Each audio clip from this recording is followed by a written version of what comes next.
Hi, இன்றைக்கி ஒரு சூப்பரான சைட் டிஷ் தான் பார்க்க போகிறீங்க. இது வந்து சப்பாத்திக்கு ரொம்ப சூப்பராக இருக்கும்.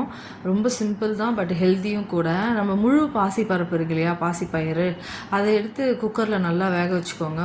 நான் வந்து ஒரு சின்ன டம்ளர் ஒன்று எடுத்துக்கிட்டேன். அந்த அளவுக்கு எடுத்து நான் கொஞ்சம் சால்ட்டு போட்டு ஒரு குக்கரில் விசில் வச்சு ஒரு 4 விசில் வச்சு ஆஃப் பண்ணிட்டேன். நீங்களும் அந்த மாதிரி எடுத்து வச்சுக்கோங்க. அது ஊற வச்சு தான் குக் பண்ணணும்னு இல்லை, டைரெக்டாகவே போட்டாவே அது நல்லா வெந்துடும். ஒரு 4-5 விசில் வச்சிங்கன்னா நல்லாவே வெந்துடும். அந்த மாதிரி உப்பு போட்டு வேக வச்சுக்கோங்க. அடுத்து ஒரு வெங்காயம், பெரிய வெங்காயமாக எடுத்து நறுக்கிக்கிட்டேன் பொடி பொடியாக. நெக்ஸ்ட்டு தக்காளி ஒன்று பொடி பொடியாக நறுக்கி வச்சுக்கிட்டேன், ஒரு பெரிய தக்காளியை. இப்போ வந்து நம்ம வானலியில் கொஞ்சமாக எண்ணெய் போட்டுக்கோங்க. எண்ணெய் போட்டுட்டு சீரகம், லைட்டாக கடுகு போட்டேன். வேணால் சோம்பு கூட போட்டுக்கலாம், நான் சோம்பு போடல. இதை போட்டுட்டு சீரகம் கடுகு போட்டு கொஞ்சம் பொரியட்டும் சொல்லிவிட்டு வெங்காயமும் கருவேப்பிலையும் போட்டு நல்லா கொஞ்சம் வதக்குங்க. நல்லா வதங்கட்டும். கொஞ்சம் நல்லா வதங்கின உடனே இஞ்சி பூண்டு பேஸ்ட் ஒரு பெரிய டேபிள் ஸ்பூன் போடுங்க. போட்டு நல்லா வதக்குங்க. அதுவும் நல்லா சேர்ந்து வதங்கட்டும். வதங்கினதுக்கப்புறமா நம்ம வந்து தக்காளியை போட்டு வதக்குவோம். தக்காளி நல்லா வதங்கட்டும். எல்லாமே நல்லா வதங்கிட்டு இருக்கட்டும். நெக்ஸ்ட் வந்து நம்ம மசாலாஸ் ஆட் பண்ணணும். தக்காளியும் இஞ்சி பூண்டு பேஸ்ட்டு வெங்காயம் எல்லாம் நல்லா வதங்கினதுக்கப்புறமா நல்லா தக்காளி மேஷ் ஆகிற வரல நல்லா வதக்குங்க. அப்போ தான் நல்லா வதங்கும். இஞ்சி பூண்டு பேஸ்ட் நல்லா வதங்கட்டும். கொஞ்சம் அந்த ரா ஸ்மெல் போயிடட்டும், அதனால சொன்னேன். அந்த மாதிரி வதங்கிட்டு நல்லா பேஸ்டியாக ஆனதுக்கப்புறமா நம்ம வந்து மஞ்சப்பொடி கொஞ்சம் போட்டுக்கோங்க.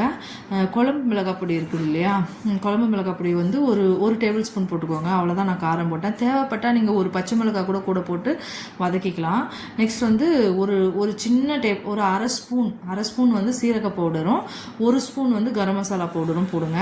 போட்டுட்டு சால்ட்டு போட்டு நல்லா மிக்ஸ் பண்ணுங்கள். இந்த தக்காளி வெங்காயத்தோடு நல்லா ஒரு வதக்கி எண்ணெய் பிரியிற அளவுக்கு நல்லா மசாலாவை வதக்குங்க. வதக்குனதுக்கப்புறம் நம்ம வேக வச்சுருக்கோம் பார்த்தீங்களா பாசிப்பருப்பு, முழு பாசிப்பயிறு, அந்த பச்சை பாசிப்பயிறு, அது வந்து எடுத்து அந்த தண்ணியோடு அதில் ஊற்றிடுங்க.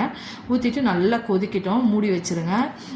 பருப்பு கொஞ்சம் அதில் வேகாத மாதிரி இருந்ததுன்னா கூட நீங்கள் மூடி போட்டு கொஞ்சம் மூடி வச்சிங்கன்னா, கொஞ்சம் நேரம் வச்சிங்கன்னா அது நல்லா அழகாக மேஷ் ஆகி வெந்துடும்.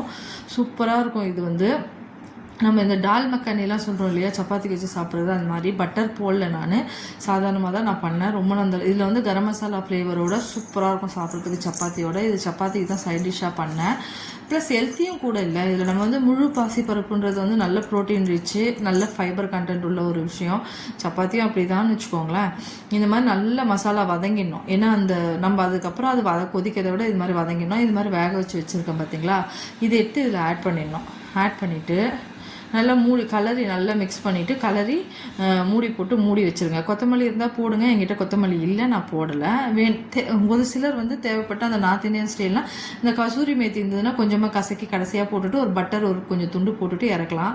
சூப்பராக மேஷ் பண்ணி வேக வைங்க. இந்த மாதிரி கொஞ்சம் நல்லா வேகட்டும். தண்ணி தேவைன்னா ஆட் பண்ணிக்கலாம். இந்த மாதிரி நல்லா மேஷ் ஆகி வெந்துடும், சூப்பராக வந்துடும். அது பருப்பும் இருக்கும் முழுசாக தான். இது சப்பாத்தியோட சாப்பிட்றதுக்கு அவ்வளோ சூப்பராக இருக்குங்க. ட்ரை பண்ணி பாருங்கள். உங்களுக்கு என்னோடய சேனல் பிடிச்சிருந்தா லைக் பண்ணுங்கள், ஷேர் பண்ணுங்கள், மெயினாக சப்ஸ்கிரைப் பண்ணுங்கள், கமெண்ட் பண்ணுங்கள்.